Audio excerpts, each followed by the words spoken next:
Hi, this is Stacey Hyde, and I'm back with another episode of Better Financial Health in 15 minutes or less. And as we near the end of the year and enter the holiday season, I'd like to spend a few minutes talking about how you can sort of prepare as you wind down this year and get ready for next year. So you may have already been through open enrollment with your work. If so, great. Make a note of how your deductions are going to change in the new year. See if you need to change anything on your 401k. Maybe your employer's going to automatically increase, or maybe you signed up for an automatic increase in the new year. Make sure that you've looked at that and understand what that's going to be. Those are great things to do. And then also look at how much you have in your savings account, what you may also refer to as an emergency fund. How much is in your checking account? Get your credit card statement, get your bank statement. Look at those recurring charges. What are you paying for? Is there anything on there that you're like, wow, I didn't know that had gone up that much? Maybe you got out of a free trial and forgot to cancel. Really look at what you're paying on a recurring basis and make sure that they all make sense. If you have a gym membership on there, it's a great time to start going before the rush starts going in January. So it's a good idea now to go and start going, because it's a great time to move. The weather's not great outside, so it may be time to take advantage of something that you've been paying for. Or if you're in a type of athletic membership that requires you to reserve your classes, maybe sit down with your calendar, look at what your availability is, look at what the classes are available, and go ahead and pre-book those and put them on your calendar so that you'll make sure that you don't get locked out because other people have already had that idea. So you want to make sure that you can take the classes that you want to take, because let's be real, the holidays are fun and you get to see people you may not have seen in a while, but they can also be stressful. You know, you're mixing alcohol with work colleagues. That can sometimes be interesting, to say the least. Or maybe you're going to go home and see your parents and you're going to introduce them to a significant other for the first time. These can all be stressful, and so we need a healthy outlet, and physical activity is a great way to do that. So is just finding an app online and maybe going through a beginner's yoga class or meditation.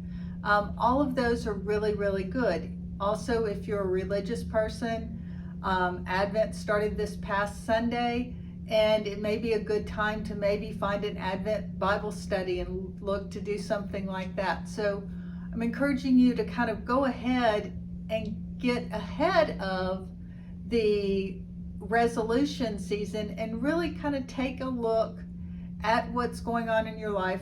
What do we want to keep? What do we want to build on? What do we want to leave?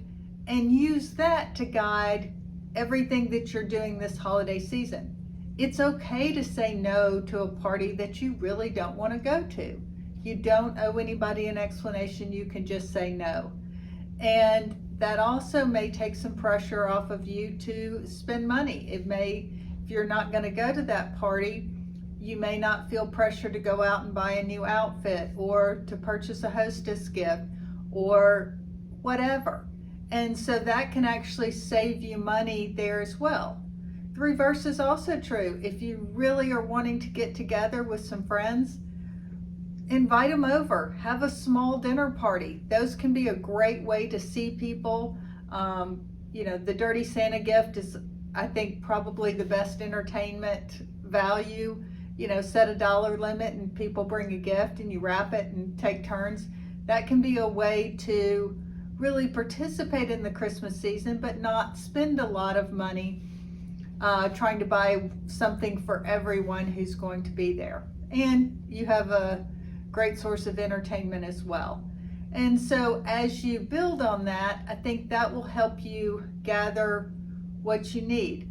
If when you were looking at your checking and your savings account and they didn't have the balances that you'd hoped, don't make the mistake of charging up that credit card because with the way interest rates have gone up, the interest rates on your credit card and your home equity line of credit, those have also gone up. So you really need to be very measured about the gifts that you give and make sure that you've budgeted for them, because you don't want to still be paying for them next April or next summer. You'd much rather pay everything off when that first bill comes in late December, early January, and that be the end of Christmas for you.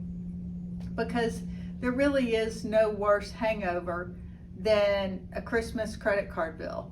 And so I'd encourage you to really be deliberate about that. I promise you, especially the people you care most about, they would tell you, don't get me that. And especially for the older people in your life, your parents, grandparents, if you're lucky enough to still have them around, they would much rather have your time and maybe take them somewhere to go shopping or go out to lunch with them. They're not going to let you pay anyway, so just go. Spend the time with them. Go help them decorate their tree. Help them get the boxes out of the attic, because chances are they love looking at those ornaments as they're putting them on the tree, but they may not have the time or the energy to do that themselves, and they'd much rather have that experience with you. Don't forget to go help them take it down as well, especially putting boxes back in the attic. And that way you've had the time together, hasn't cost you any money out of pocket, but it's very much appreciated. And in this time of sort of our post-COVID world, as much as I think we're ever going to see it, it's a great way to be together and enjoy those intergenerational times together. So just a couple of things to think about, and this has been another episode of Better Financial Health in 15 Minutes or Less.